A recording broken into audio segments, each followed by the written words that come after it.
Hey you guys, this is Renee from BowBeautyBlog.com. Welcome to our channel. Do you like science? I love science. It's one of my favoriteest things in the whole wide world, and it's on the top of Jerry's list too. We both absolutely love it.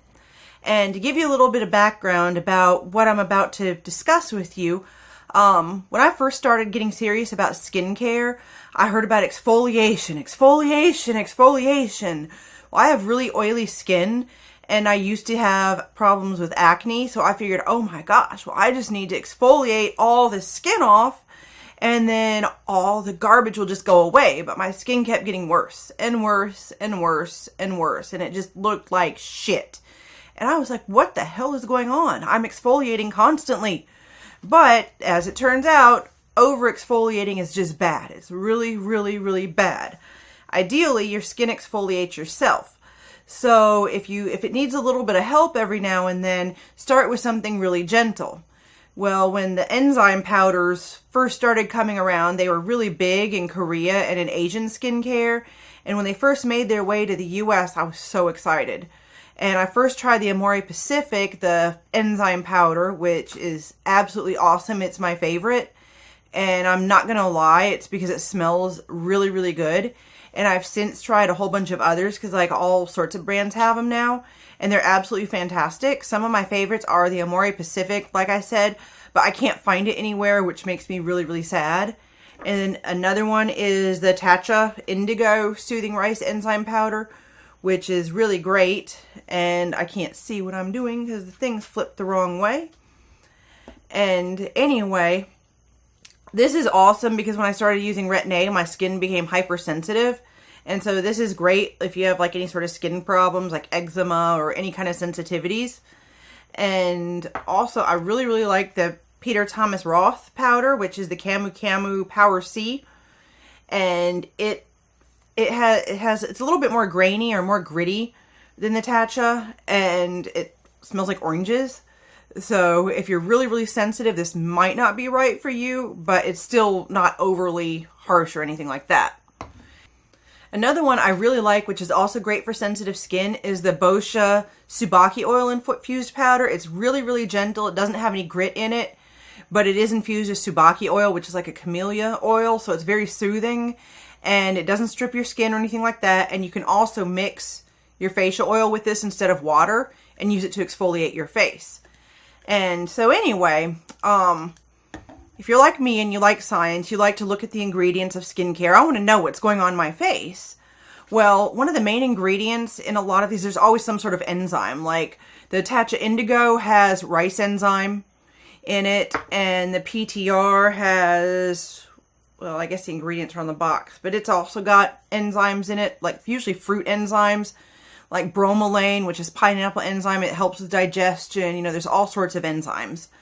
Well, one of the ingredients in the regular Tatcha enzyme powders, like the classic, the deep, and the gentle, as well as the Amore Pacific, and also the Josie Marin exfoliating powder. One of the ingredients, the active ingredients, is papain, which is a papaya enzyme. And if you're like I said, if you're like me and you like science, you know, I'll tell you papain. It's a cysteine protease enzyme that comes from papayas, obviously. And what that does is it breaks down peptide bonds. Sorry. And it's also been used in medical care, like in wound care, to debride dead skin. So it only makes sense that it's used as an exfoliant. Well, we like to cook. So as you can tell by my hat, Jerry and I both cook. He does all of our meats, and I do like side dishes, sometimes fish, you know, chicken, that type of thing. But he's our steak cook.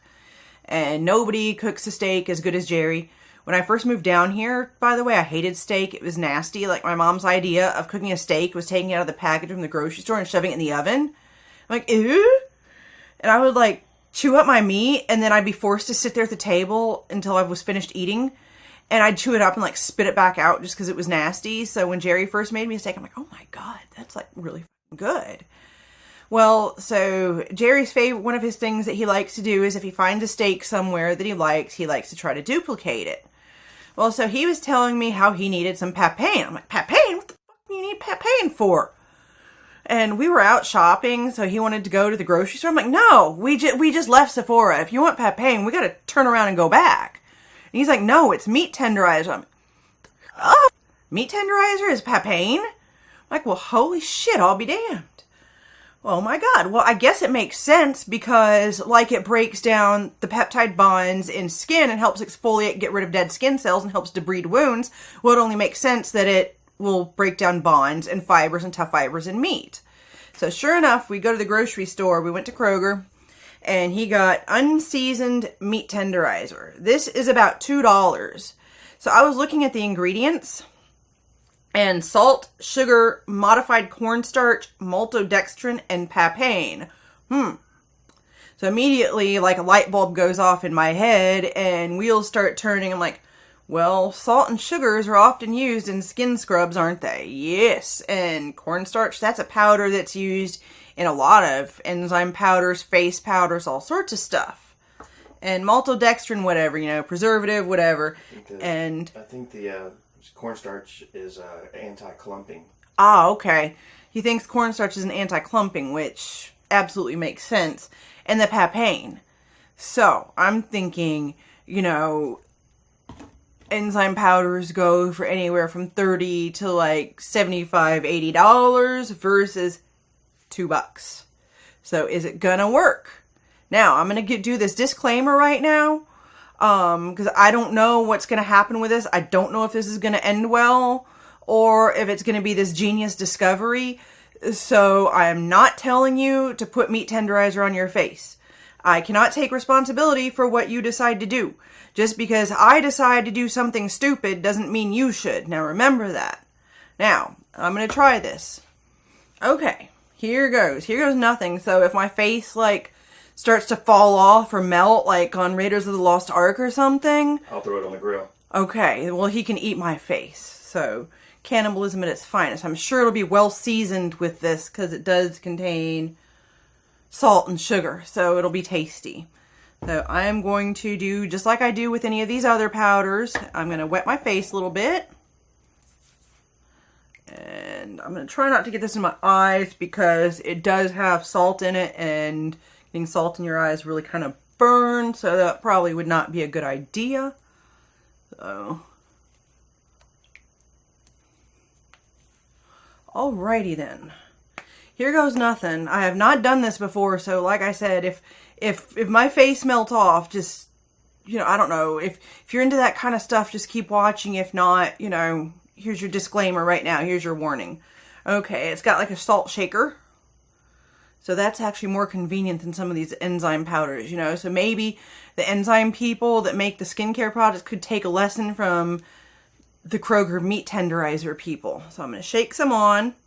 And it does have a bit more of a salty texture. Looks kind of more like salt, you know, so it does have a heavier salt content, so which should be, you know, more grainy, which should be a little bit more consistent with the PTR. Alrighty, now I've got a good bit in my hand like I normally use with the other powders. I'm gonna rub it. Oh, it's like a salt scrub, just like I do with my enzyme powder. Oh.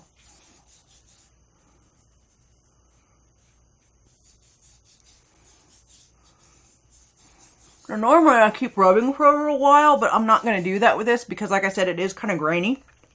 Ugh, tastes salty.